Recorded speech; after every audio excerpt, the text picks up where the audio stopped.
सुप्रभात मेरे प्यारे बच्चों। आपकी स्नेह सुधा मैम की ओर से आपको मेरा प्यार भरा नमस्कार। बच्चों, संस्कृत में एक सूक्ति है। सूक्ति यानी सुंदर वचन। उद्यमेन ही सिद्ध्यन्ते कार्याणि न मनोरथैः, अर्थात परिश्रम करने से ही कार्य सफल होता है, सोचने से कदापि नहीं। तो प्यारे बच्चों, आप सभी निरंतर कामना करते हैं कि आप परीक्षा में अव्वल रहें, सर्वोत्कृष्ट प्रदर्शन करें। तो बच्चों, इस सफलता का केवल एक ही मार्ग है, कर्म करना, कर्म करना और कर्म करना। मुझे आशा ही नहीं, पूरा विश्वास है बच्चों कि आप कठिन परिश्रम से अपने अभीष्ट सिद्धि को प्राप्त करेंगे। तो बच्चों, आइए चलते हैं पाठ्यक्रम की ओर। आज बच्चों हम पढ़ेंगे शब्द संरचना के बारे में, बिल्कुल सरल शब्दों में। यदि आप मेरी बातें ध्यान से सुनेंगे, उन्हें आत्मसात करेंगे, तो हिंदी में व्याकरण से पूछे गए सभी प्रश्नों के सही उत्तर परीक्षा में अंकित करेंगे। तो बच्चों, निर्माण की दृष्टि से जब शब्दों की संरचना की जाती है तो उसे शब्द संरचना कहते हैं। यह शब्द बच्चों 3 प्रकार के होते हैं। पहला होता है रूढ़, दूसरा यौगिक, तीसरा रूढ़ यौगिक। रूढ़ शब्दों का अर्थ तभी प्राप्त होता है बच्चों जब उसकी ध्वनि जस की तस रहेगी, अर्थात जैसे हाथ एवं किताब।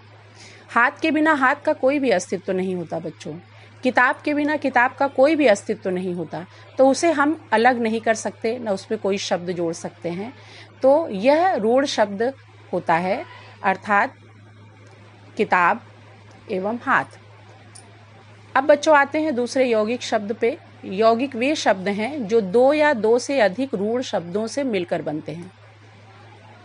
ध्यान दीजिए, रूढ़ शब्द जैसे हाथ और किताब था।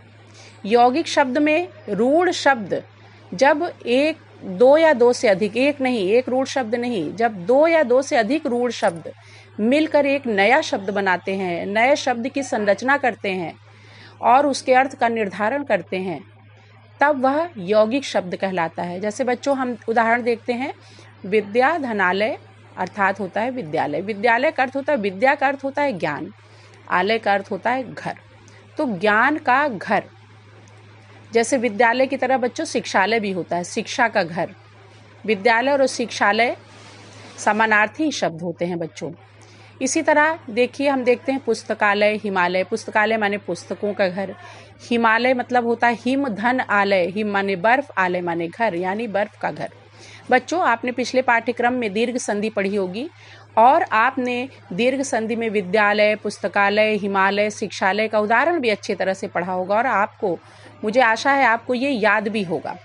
तो बच्चों, अब आपने समझ ही लिया होगा कि दोनों शब्दों के अर्थ जुड़ने से जब नए शब्द का निर्धारण, नए अर्थ का निर्धारण होता है, नए शब्दों से नए अर्थ का निर्धारण होता है, तो यौगिक शब्दों के अर्थ का निर्माण होता है। उसे ही बच्चों योग शब्द कहते हैं।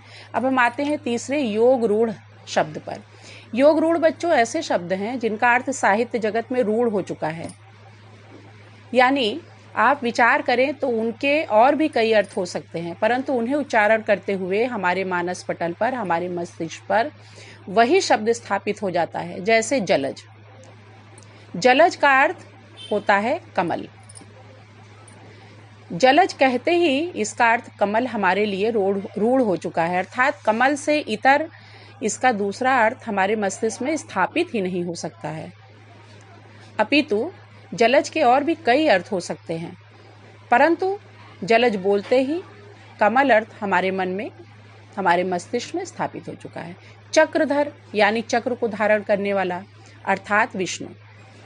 तो विष्णु ही अर्थ हमारे मन मस्तिष्क में अंकित है, जबकि चक्र को धारण करने वाला यानी इसके कई और भी अर्थ हो सकते हैं, परंतु विष्णु हमारे मन मस्तिष्क पर, विष्णु जी ही हमारे मन मस्तिष्क पर रूढ़ हो चुके हैं, इसलिए चक्रधर कहते ही हमारे मन मस्तिष्क पर विष्णु जी ही अंकित हो जाते हैं। इस प्रकार बच्चों, रूढ़ यानी जिनकी ध्वनियों को अलग करके शब्द हम नहीं प्राप्त कर सकते, उन्हें रूढ़ शब्द कहते हैं।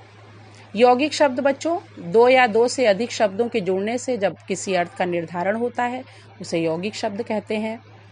एवं अर्थ विशेष के लिए रूढ़ हो चुके शब्द को हम योग रूढ़ कहते हैं। तो बच्चों, आज आपने रूढ़, यौगिक एवं योग रूढ़ शब्दों के बारे में पढ़ा, तो इसका अर्थ एवं उदाहरण अपनी उत्तर पुस्तिका में बच्चों आप अंकित करिए, उसे स्मरित भी कीजिए। इसके अतिरिक्त बच्चों रूढ़ यौगिक एवं रूढ़ यौगिक के 50-50 शब्द आप बनाकर अपनी पुस्तिका में लिखिए, मुझे प्रेषित करिए एवं हम परस्पर वार्ता से इनकी शुद्धता का निर्धारण भी कर लेंगे। तो बच्चों आज के लिए बस इतना ही। तो याद रखिए, परिश्रम ही सफलता की कुंजी है जो आपके ही पास सुरक्षित है। तो घुमाइए चाबी एवं खोलिए अपनी सफलता का पट। तो बच्चों शुभ मंगलमय कामना के साथ आज मैं विदा लेती हूँ। कल फिर मिलेंगे। जय हिंद, जय भारत।